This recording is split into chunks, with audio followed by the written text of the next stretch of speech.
अस्सलाम वालेकुम dear students, this is Mohammad Naveed Jafar. आज हमारा जो टॉपिक होगा वो एक्चुअली सॉफ्ट कंपोजिशंस के ऊपर होगा, और फिर सॉफ्ट कंपोजिशंस को आगे फिर फंक्शंस और इस तरह की डिफरेंट चीज़ें हम इसमें से स्टडी करेंगे।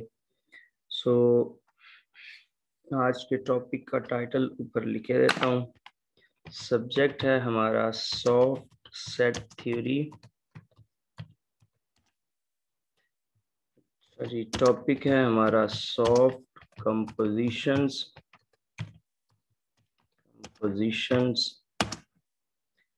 और ये है MSc 4 स्टडी कर रहे हैं हम रिसर्च आर्टिकल। लो जी, अब बच्चों ये जो सॉफ्ट कंपोजिशंस हैं, कोई बच्चा बताएगा कंपोजिशन की कोई रियल लाइफ एग्जांपल, कभी उसने कोई चीजें कंपोजिशन में देखी हों? बड़ी सादा सी एग्जांपल्स बनती है इसकी, अगर आप बनाएं ध्यान से तो। सर वो हमने पेशेंट डिजीज और सिम्टम्स वाली पढ़ी थी, वो भी कंपोजिशन में ही थी। उसी तरह से सर जो हमने कल पढ़ी है टीचर्स की, वो और उनकी क्वालिफिकेशन की और प्रोफेशन की, वो भी कंपोजिशन में ही अगर हम लें तो आ सकती है। बिल्कुल जी, कंपोजिशन में ही आ सकती है। अच्छा, कंपोजिशन जो है अगर आप इसको एक इन अदर वर्ड्स देखना चाहें तो कंपोजिशन की जब हम बात करते हैं तो बच्चों बड़ा आप हमारी लाइफ ही सारी कंपोजिशन है, हमारा सारा खाने ही कंपोजिशन है, हर चीज कंपोजिशन है। तो composition of two soft sets की, टू सॉफ्ट रिलेशंस यहाँ पे हम करेंगे। मैं एग्जांपल देता हूँ, लेट्स से दैट आप बिरयानी बनाते हैं। तो जब आप बिरयानी बनाते हैं तो that is the composition of different ingredients. आपने कंपोज करना होता है। कंपोजिशन से मुराद होता है ना, एक में दूसरी वैल्यू को एडजस्ट करना और वहां से किसी चीज का नया बन जाना। तो आप जो बिरयानी खाते हो तो ये क्या डिफरेंट चीजों की कंपोजिशन नहीं है? आपने उसमें चावल भी डाले, आपने उसमें पानी भी डाला, नमक डाल रहे हैं, ये वो समथिंग लाइक दैट, जो जो भी आपने उसमें चीजें यूज की, उन सब को कंपोज करके आपने एक नई चीज बना ली। तो इसी को कंपोजिशन कहते हैं।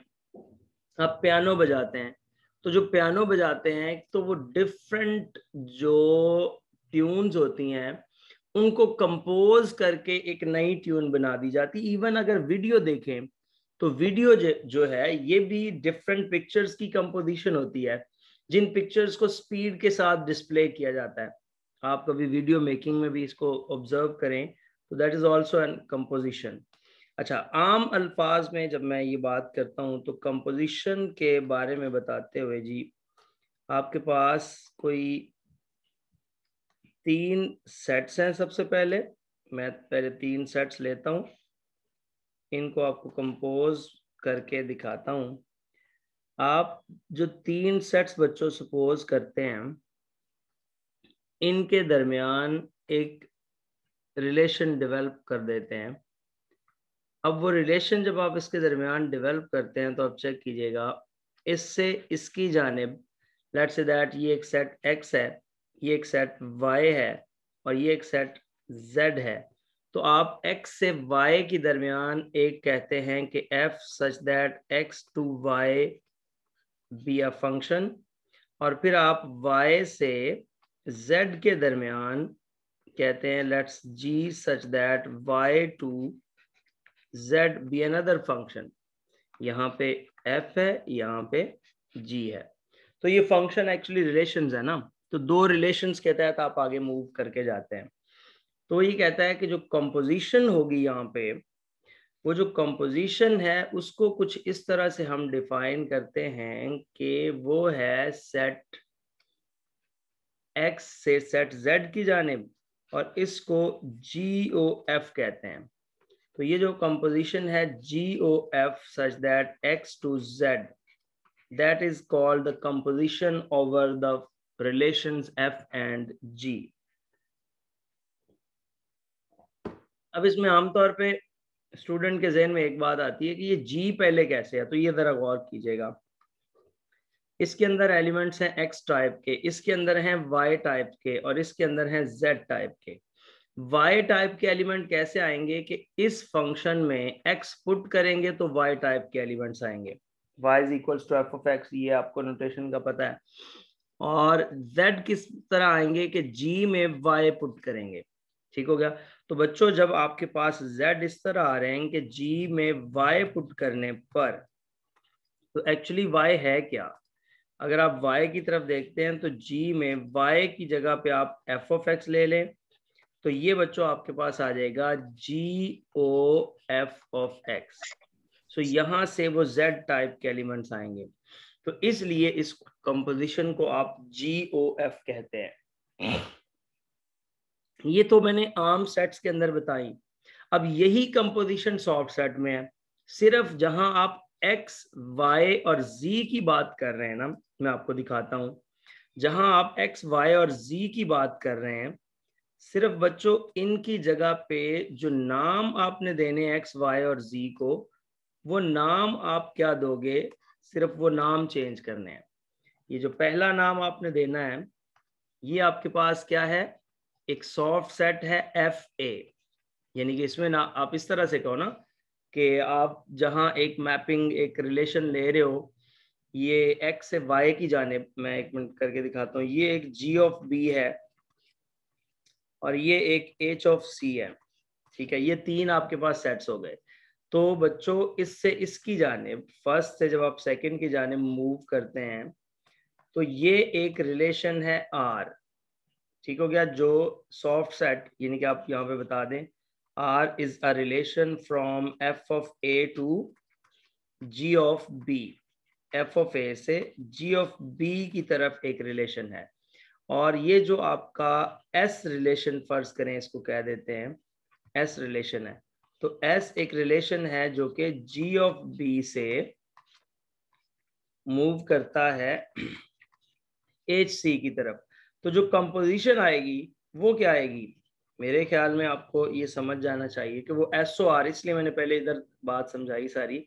SOR एक कंपोजिशन होगी जो F ऑफ A से किस में मूव करेगी, H ऑफ C में। जी बच्चों, कंपोजिशन की डेफिनेशन समझ आ गई अब सबको, बताइएगा जरा। जी सर, फिलहाल तो क्लियर। अच्छा, अब इधर इसकी डेफिनेशन को यहाँ पे भी देखिएगा, इसकी डेफिनेशन को, अब जरा ये डेफिनेशन यहाँ पे पढ़ के मुझे बताइए कि क्या बात आपको समझ आ गई है। F of A, G of B, H of C, ये कोई तीन आपके पास सॉफ्ट सेट्स हैं ओवर द कॉमन यूनिवर्स, ये देख रहे हैं आप, ओवर द कॉमन यूनिवर्स। अच्छा, पहले दो सेट्स के दरमियान एक रिलेशन R ले लिया, दूसरे दो सेट्स के दरमियान एक रिलेशन S ले लिया, तो जो आपकी कंपोजिशन है वो F ऑफ A से H ऑफ C में जाएगी, जैसे मैंने आपको डेफिनेशन करके दिखाई है। तो बच्चों ये डेफिनेशन है इसकी कंपोजिशन की। अब यहाँ पे वो क्या कर रहा है, यहाँ पे आपके सामने सेट A और ABC ले लिया, यहाँ से एक रिलेशन R बनाया, ये कोई मुश्किल काम नहीं है, कोई भी रिलेशंस उठा लें, F ऑफ A का G ऑफ B के साथ, F ऑफ A2 का G ऑफ B2 के साथ, F ऑफ A3 का G ऑफ B3 के साथ, और इस तरह G ऑफ B1 का H ऑफ C1 के साथ, यानी कि R रिलेशन है F और G का, S रिलेशन है G और H का। तो जो अब SOR रिलेशन बनेगा वो किसके दरमियान बनेगा, F और H के दरमियान, F और H के दरमियान। तो आप देख सकते हैं ये, अब रिलेशन बनाना कैसे, ये चेक करें। यहाँ जो B1 है ना फर्स्ट में, इधर देखें, इधर इसके सेकंड में B1 है, इधर इसके फर्स्ट में B1 है, तो आपने ये समझ लें ये मीडिएटर का काम कर रहा है, इसने इन दोनों के दरमियान कनेक्शन बनाना है और साइड पे हो जाना है, और रिलेशन जो बनेगा वो बनेगा F of A1 H of C1 के दरमियान। तो आप चेक कर लें नीचे, उसके बाद आप देखें f of a to g of b two. अब इधर से देखें बी टू का रिलेशन किसके साथ है, बी टू का F of a to g of b to का जी ये है, बी टू का एच ऑफ सी टू के साथ, तो ये आ जाएगा F of a to H of c two. तो आप नीचे देखें f of a to H of c to. अब इधर से देखें एफ ऑफ ए थ्री का जी ऑफ बी टू के साथ, और इधर से फिर वही बात कि बी टू का सी टू के साथ है, तो ये लिख दें f of a three g of h of c two. तो ये आपके पास एक कंपोजिशन आ गई। ये आगे उसने एक स्पेसिफिक केस किया कि अगर ये सारे सेट्स इक्वल हो जाएं तो फिर किस टाइप के रिलेशंस बनते हैं। जी यहां तक कोई आपको प्रॉब्लम हो तो प्लीज बताइए। No sir. बाकी जिनके गले खराब हैं प्लीज वो भी बता दें। क्लियर है सर? समझ आ गई है सर यहाँ तक। एहसन दही लेने गए हुए हो? No sir. इधर ही हो? Yes sir. मैंने जाने भी नहीं देना कहीं दही लेने। अगर आप दही लेने गए तो फिर मेरे लिए भी लेके आना, ऐसे अकेले अकेले नहीं खा सकते आप। अच्छा जी। सर आर में जो एलिमेंट्स हैं उनको एस के तमाम एलिमेंट्स के साथ देखना है जो रिलेशन बन रहा होगा कंपोजिशन में। जी मैं ये अर्ज कर रहा हूँ, आपने ये देखना है कि देखें फर्ज करें आगे, जैसे मैं इस एग्जांपल को एक मिनट अगर यहाँ पे बना के दिखा दूं। मैं ये अर्ज कर रहा हूँ, जब आप इधर से देखते हैं ना, फर्ज करें एफ ऑफ ए वन को, और इसका इधर है जी ऑफ बी वन। अब अगर आपको दूसरी साइड पे बी वन नजर आ रहा है, दूसरे यानी कि रिलेशन में, ये तो आर रिलेशन के अंदर से आप ले रहे हैं, अगर आपको एस रिलेशन में B1 नजर आ रहा है तो फिर आपने देखना है कि B1 का आगे कनेक्शन किसके साथ है। अगर B1 का कनेक्शन किसी के साथ भी है, जिसके साथ भी है, उसको उठा के आपने इसके साथ लगा देना है। और अगर आपको F of A1 ji of B1 इधर है और उधर B1 नजर ही नहीं आ रहा, बात समझ रहे, उधर B1 है ही नहीं, तो आप इस रिलेशन को लीव कर दें, क्योंकि ये रिलेशन दोनों के दरमियान वो कनेक्शन नहीं बना रहा।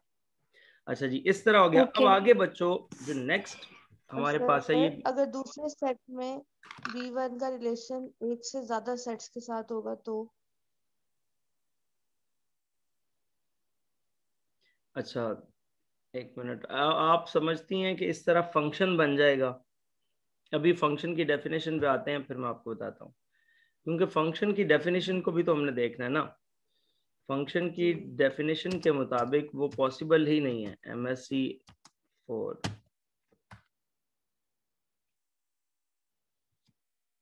अच्छा जी, वो आपको पता है, अभी मैं फंक्शन पे आता हूँ। डोमेन रेंज की जब हम बात करते हैं, SS8 MSc, SS9 MSc। अच्छा जी, तो मैं ये कह रहा हूँ कि जब फंक्शन की डेफिनेशन में आप बात करते हैं तो वो उसके लिए यूनिक इमेजेस होने।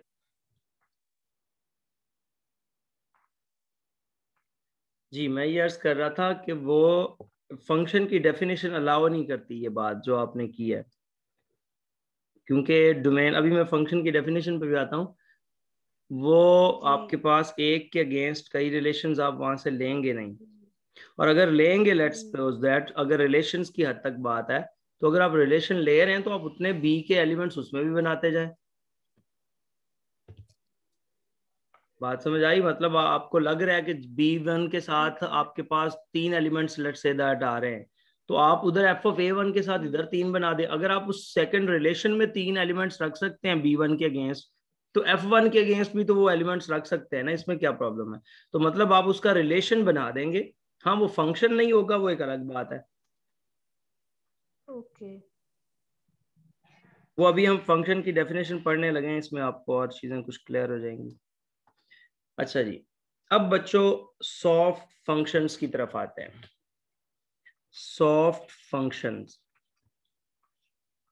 Soft set functions. देखिए हर चीज सॉफ्ट तरीके से पढ़ाई जा रही है और आप सॉफ्ट तरीके से पढ़ रहे हैं, कोई प्रेशर नहीं, कोई कुछ नहीं, और एंजॉय कर रहे हैं। आज की असाइनमेंट इंशाल्लाह मैं आपको at the end of the lecture वो भी दे दूंगा सॉफ्ट तरीके से। अच्छा जी, सॉफ्ट सेट फंक्शंस, ये आज अभी हमारा टॉपिक है बच्चों। फंक्शन की अगर आप बात करते हैं तो देखिए फंक्शन के लिए क्या होता है, नंबर वन, दो सेट्स होने जरूरी हैं। उन दो सेट्स के दरमियान एक ऐसा रिलेशन होना जरूरी है जिसमें x की हर वैल्यू के अगेंस्ट y की यूनिक वैल्यू आए। तो सेम डेफिनेशन यहाँ पे है सॉफ्ट सेट फंक्शंस की। अगर आप डेफिनेशन देखते हैं, ये देखिए, आप कहते हैं कि जी आपके पास कोई दो सेट्स हैं with the two non-empty sets over the common universe U, then the soft relation f such that a to f of a to g of b is called a soft function if every element in the domain of f has unique element in the range of f. तो simple is that, कोई इसमें अब हम कोई मुश्किल बात नहीं होनी चाहिए कि सॉफ्ट फंक्शन क्या होता है कि आपके पास कोई दो सॉफ्ट सेट्स हैं f of a and g of b, ये कोई दो सॉफ्ट सेट्स हैं, इसके दरमियान आप ये जो रिलेशन बना रहे हैं f of a से g of b की जानिब। अब जो हीरा आपका सवाल था वो आपको यहाँ पे क्लियर हो रहा होगा कि अगर हाँ रिलेशंस की हद तक है तो आप b1 या किसी भी एलिमेंट के अगेंस्ट कई एलिमेंट्स सपोज कर सकते थे, लेकिन अब यहाँ पे आके आपके ऊपर एक पाबंदी लग गई है कि for each element of f of a, soft set f of a में से जो आपका हर एलिमेंट है has unique image in g of b, तो उसका g of b के अंदर यूनिक इमेज होना चाहिए। हर एलिमेंट के अगेंस्ट सिर्फ एक ही आंसर आना चाहिए। तो ऐसे रिलेशन को हम फंक्शन कहते हैं, ऐसे रिलेशन को हम फंक्शन कहते हैं। ठीक हो गया? तो ये आपके पास रिलेशन फंक्शन हो जाएगा। आगे वो उसकी एग्जांपल्स बनाएगा। एग्जांपल कोई मुश्किल नहीं, कुछ भी सपोज कर लें आप। जो है आप देखें एफ ए, मैं सीधा सीधा एक सॉफ्ट सेट बना रहा हूं और उसको जी ऑफ बी में मैप करवा के अगर आपको दिखाऊं कि ये एफ दो सेट्स ले लें। अब इसने देखें, फर्ज करें ये कहता है कि एक A1 से A4 तक आपने एक सेट ऑफ पैरामीटर्स ले लिया, सीधा उसके अगेंस्ट आप चले जाएं कि क्या क्या लेट्स बन रहा है। तो मैं ये कह रहा हूं कि f of A1, चलें सीधा सीधा f of A2, मैं इसके आगे वो नहीं लिख रहा, f of A3, f of A4 ये एक सॉफ्ट सेट है। अब ये आपको पता है हम तो वैसे इस अंदाज से लिखते थे कि f of A1 is equal to, अगर हाउसेज हैं तो वो कौन कौन से हाउसेज हैं, H1 H2 H3 something like that, इस तरह से भी आगे लिखते थे। अब यहाँ उसने अंडरस्टैंडिंग के लिए इन शॉर्ट ये कह दिया है कि ये आपके वो मौजूद हैं A1 A2 A3, और जो GB उसने यहाँ पे लिया वो उसने यहाँ पे सपोज कर लिया अकॉर्डिंग टू GB, वो उसने दो ही एलिमेंट्स रखे। तो आप कह दें कि G of B1 and G of B2। अच्छा, अब देखें इनके दरमियान एक रिलेशन डेवलप करेगा। अब बच्चों वो रिलेशन ऑब्वियसली कार्टेशियन प्रोडक्ट से ही आएगा ना, क्योंकि रिलेशन हमेशा सेट थ्योरी में कार्टेशियन प्रोडक्ट से डिफाइन किया जाता है। तो आप मतलब ये कह रहे हैं कि एफ ए, अब क्रॉस इसका जो जी बी में से आपने कुछ एलिमेंट्स उठाने थे। अब आपने कौन कौन से एलिमेंट्स उठाने हैं फंक्शन के लिए, जरा गौर कीजिए। वैसे इसके बनेंगे कितने बताएं जरा, दोनों के कितने रिलेशन? 8 बन जाएंगे। अब बच्चों आपने उन 8 में से वो वाले रिलेशंस उठा लेने हैं जिसमें लेट्स से दैट मैं कहता हूं f of A1 का g of B1 के साथ कर लें। ठीक हो गया? एक उठा लिया आपने रिलेशन। f of A2 का बेशक इधर से g of B1 he fix कर दें, g of B1 के साथ ले लें। f of A3 का g of B1 के साथ ले लें। f of A4 का g of B1 के साथ ले लें। तो मैंने ये क्या किया है कि इधर के आपने देखा कि A1 का f of A1 का इधर मैंने जो इमेज रखा, मैंने f of A1 का दोबारा कोई और इमेज नहीं बनाया। इसी को फंक्शन कहते हैं कि for each value of x in x there exist unique value of y in y। x की हर एक वैल्यू के लिए, यानी कि अगर मैं इसको आपको इस एंगल से समझा पाऊं एक मिनट दीजिएगा, डायग्राम बना के, तो आप देखें मैं एक ये डायग्राम बना रहा हूँ, एक ये डायग्राम बना रहा हूँ, ये मैं इस तरह से बना रहा हूँ कि आप देखें, आप देखिएगा जरा, ये मीटिंग खत्म भी होने वाली है।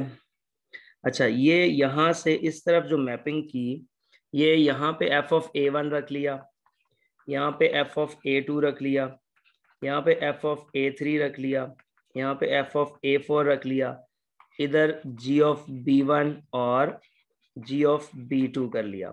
अब यहाँ पे जो आप मैपिंग्स यहाँ पे बना रहे हैं, तो मैपिंग्स कुछ इस तरह से आप बना रहे हैं कि a1 की b1 के साथ, a2 की b1 के साथ, a3 की b1 के साथ, a4 की b1 के साथ।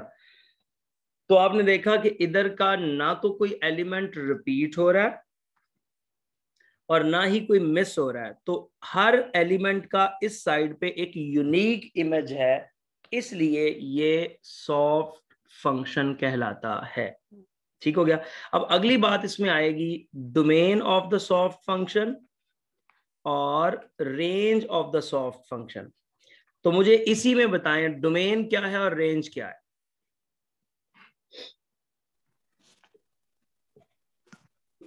जो एफ वाली साइड है वो डोमेन है और जो जी वाली साइड है वो रेंज है। ये सारी डोमेन है। ठीक हो गया। रेंज क्या है इसमें से मुझे बताएं। जी ऑफ b1। शाबाश, just ji of b1। Range में अच्छा पूरा सेट ये क्या कहलाता है, ये पूरा सेट जो है ये कोडोमेन कहलाता है। ठीक हो गया। और इसका जो सबसेट होता है वो रेंज। अब देखें ये कॉमन वही सारी प्रैक्टिस है जो आप क्लासिकल सेट थ्योरी में करते हैं, सिर्फ क्या है यहाँ नाम आपने सॉफ्ट यूज कर रहे हो, सॉफ्ट सेट थ्योरी यूज कर रहे हो, अदरवाइज इसमें कुछ भी वो ऐसा नहीं है कुछ डिफरेंट हो, जो वही क्लासिकल सेट थ्योरी की सारी अंडरस्टैंडिंग और उसी के मुताबिक हम इसको लेके चल रहे हैं। अच्छा जी, ये सॉफ्ट सेट रिलेशन, इसकी डोमेन रेंज पे भी बात हो गई, वो भी आपने इसमें से कर ली। डोमेन रेंज, सर डोमेन और रेंज मुझे अब जाके क्लियर हुआ है जब मैंने नून पे आपकी क्लासेस ली हैं, पहले कंफ्यूजन ही रहती थी। माशाल्लाह जी, मतलब मैंने कहा था कि वहां पे कुछ सीखने को मिलेगा, तो आपको कुछ सीखने को मिला है वहां पे। सुभान अल्लाह। यस। माशाल्लाह माशाल्लाह माशाल्लाह। अच्छी बात है जी, मतलब मैं समझा भी लेता हूँ कुछ। कुछ नहीं, आप बहुत कुछ समझा लेते हैं।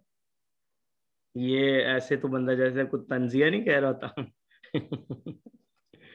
अच्छा जी, ये आपके पास आ गया सॉफ्ट सेट। अब डोमेन और रेंज की भी बात होगी। अगली डेफिनेशन इसमें देखिएगा कि क्या है, यहाँ से वो डोमेन और रेंज को लेके कर देगा बात। अच्छा, अब इंजेक्टिव, इनटू, ऑन टू, ये फंक्शंस जल्दी से ये समझाऊंगा और आज की यही डिस्कशन होगी। इसके बाद आप लोगों की आज का बल्कि नहीं, आज आपको करने के लिए काम नहीं दूंगा, अभी आपको आज असाइनमेंट पे ही हम इत्तफा करेंगे। मैं थोड़ा आगे भी पढ़ाऊंगा, ये मैट्रिक्स थ्योरी भी हम आज स्टार्ट करेंगे। तो पहले हम ये कर लेते हैं, और ये बात ध्यान में रखें 4 मिनट और 50 सेकंड रह गए इस मीटिंग के ख़त्म होने में, और विद इन नो टाइम जैसे ये ख़त्म हो आपने फौरी तौर पे दोबारा, मैं टाइम ज़ाया किए बगैर नेक्स्ट मीटिंग स्टार्ट कर दूंगा। सो आप लोगों ने उसमें ज्वाइन करना है। उससे पहले पहले मैं जल्दी से ये तीनों चारों बातें बता लूँ, तो फिर हम इंशाल्लाह matrix representation of soft sets पे आएंगे। बड़ा मजे का टॉपिक होगा। और ये जो मैट्रिक्स रिप्रेजेंटेशन है, ये जो आप ये सारा वो जो डिजीज को फाइंड करना और डिसीजन मेकिंग के लिए मैट्रिक्स सबसे ज्यादा इंपॉर्टेंट टूल है, ये बात ध्यान में रखिएगा। और अभी आप देखेंगे आगे जाके कि इससे कैसे डिसीजन मेकिंग होती हैं। अच्छा, अब जल्दी से मैं आपको बताता चलूं कि टाइप्स ऑफ फंक्शंस की जो बात है, टाइप्स ऑफ सॉफ्ट फंक्शंस। तो सॉफ्ट फंक्शंस की जो टाइप्स हैं, टाइप्स इसमें वही हैं जो पहले आप उसमें पढ़ते हैं। 4 टाइप्स आप एक फंक्शन की पढ़ते हैं कि 4 टाइप्स क्या क्या होती हैं। नंबर 1 जो पहली टाइप आप इसमें से देखते हैं, पहली टाइप जो है वो आप कहते हो इनटू फंक्शन। अब हमने इनटू सॉफ्ट है तो इनटू सॉफ्ट फंक्शन। अच्छा, या सॉफ्ट इनटू फंक्शन, कोई भी नाम आप इस तरह एडजस्ट कर सकते हैं। इसमें बड़ी कॉमन सी बात है कि इसमें होता ये है कि जो आपके पास रेंज ऑफ द फंक्शन होती है ना, रेंज ऑफ द फंक्शन, ये सेकंड सॉफ्ट सेट का प्रॉपर सबसेट होती है। और सेकंड सॉफ्ट सेट यहाँ पे जी भी है, तो आप ये कह दोगे कि जी बी का प्रॉपर जो है ना वो सबसेट होना चाहिए। प्रीवियस एग्जांपल जो थी आपको याद होगा, प्रीवियस एग्जांपल जो मैंने अभी दी थोड़ी देर पहले, हाँ, उसमें अगर उसको डायग्रामेटिकली ही देख लें, डायग्रामेटिकली ही देख लें तो आपको वो मैं एग्जांपल प्रीवियस सॉफ्ट की ही थी, इसकी थी, ये क्या है, इनटू फंक्शन की ही थी। तो अगर आप उस एग्जांपल पे जाएं, ये मैं बना देता हूं जल्दी से। आपने देखा था कि इसमें हमने क्या लिया था, F of A1, F of A2, F of A3 और एफ ऑफ A4। अच्छा, इधर से था G ऑफ B1 और G ऑफ B2। तो बच्चों आपको याद था कि सारी की सारी मैपिंग्स जो हमने की थी वो हमने कर दी थी इधर इस फर्स्ट के साथ, ठीक हो गया। तो इसमें जो रेंज आई थी वो क्या आई थी, रेंज आपके पास जस्ट जो है वो G ऑफ B1 था। अब अगर range just G of B1 था तो ये क्या प्रॉपर सबसेट नहीं है G ऑफ B1 और G ऑफ B2 का? प्रॉपर सबसेट से मुराद यही होता है ना कि इसके सारे एलिमेंट्स इसमें हो लेकिन इसका कम से कम एक ऐसा एलिमेंट मिल जाए जो इसमें ना हो। तो G ऑफ B2 इसमें नहीं है, तो इसका मतलब है ये प्रॉपर सबसेट है, लिहाजा ये इनटू सॉफ्ट फंक्शन था जो अभी आपने पहले एग्जांपल की। अब दूसरी टाइप पे मैं आता हूं, मैं थोड़ी स्पीड मेरी इसलिए तेज होती जा रही है कि मीटिंग खत्म होने का टाइम आ रहा है। अच्छा, दूसरी डेफिनेशन जो आपने इसमें पढ़ी थी वो थी ऑन टू, सॉरी जो पढ़नी है वो है ऑन टू सॉफ्ट, और ऑन टू को सर्जेक्टिव भी बोलते हैं। मैं अब एग्जांपल्स आप खुद बनाइएगा। सर्जेक्टिव बड़ी कॉमन सी बात है। सर्जेक्टिव में क्या होता है कि जो रेंज ऑफ द फंक्शन होती है ना आपकी, वो एग्जैक्टली सेट बी हो जाती है, यानी कि जो जी ऑफ बी आपने यहाँ पे बनाया है वो एग्जैक्टली सेट बी हो जाएगी पूरे का पूरा। यानी कि अगर आप इसको भी साथ इन्वॉल्व कर लेते हैं तो वो आपके पास रेंज इक्वल आने की बिना पे उस फंक्शन को हम कहते हैं कि ये ऑन टू फंक्शन है। बाकी एक होता है आपके पास इंजेक्टिव फंक्शन। इंजेक्टिव फंक्शन में दो बातें आती हैं। अभी आपने देखा रेंज को हमने उसमें भी देख लिया, क्या है, डज नॉट इक्वल्स में भी देख लिया, इक्वल्स में भी देख लिया, लेकिन रेपिटेशन की अभी हमने बात नहीं की। तो अगर बच्चों आपके पास इसमें दो बातें होती हैं, एक तो रेंज ऑब्वियसली सेकंड सेट का सबसेट होती है, ये तो कोई बात कंफर्म है, और दूसरा इसकी रेंज में भी no repetition in range of the function, इसकी रेंज में भी कोई एलिमेंट रिपीट नहीं होना चाहिए। और आखिरी जो बात मैं करने जा रहा हूं वो है बाइजेक्टिव की। तो बच्चों बाइजेक्टिव का वर्ड मतलब इसमें है दो जेक्टिव्स, बाय मतलब टू और जेक्टिव्स। ये जो ऊपर है ये इंजेक्टिव है और उससे ऊपर वाला सर्जेक्टिव है।